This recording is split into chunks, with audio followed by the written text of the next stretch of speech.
দেখি আপনার ইসলামিক জ্ঞান কতটা। চারটার মধ্যে কয়টা সঠিক উত্তর দিতে পারেন কমেন্টে জানাতে ভুলবেন না। ১. কোন নবী তুর পাহাড়ে আল্লাহর সাথে কথা বলেছিলেন? এ হজরত সালেহ আলহিসাল্লাম, বি হজরত মুসা আলহিসাল্লাম, সি হজরত হারুন আলহিসাল্লাম।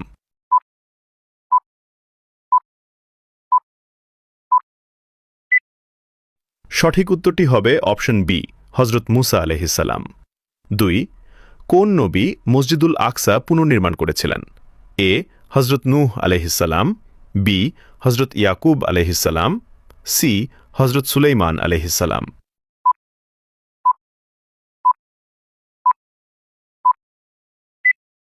সঠিক উত্তরটি হবে অপশন সি হজরত সুলাইমান আলহিসাল্লাম।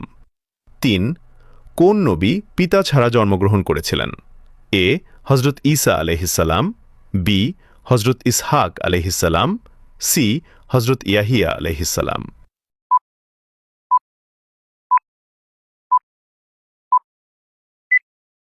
উত্তরটি জানার আগে চ্যানেলটি সাবস্ক্রাইব করে দ্বীনি কাজের অংশীদার হয়ে যান।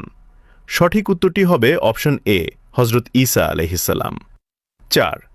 কোন নবীকে জবুর কিতাব দেওয়া হয়েছিল?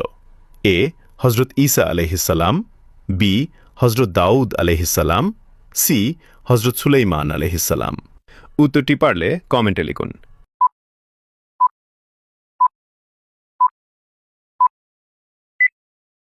উত্তরটি জানার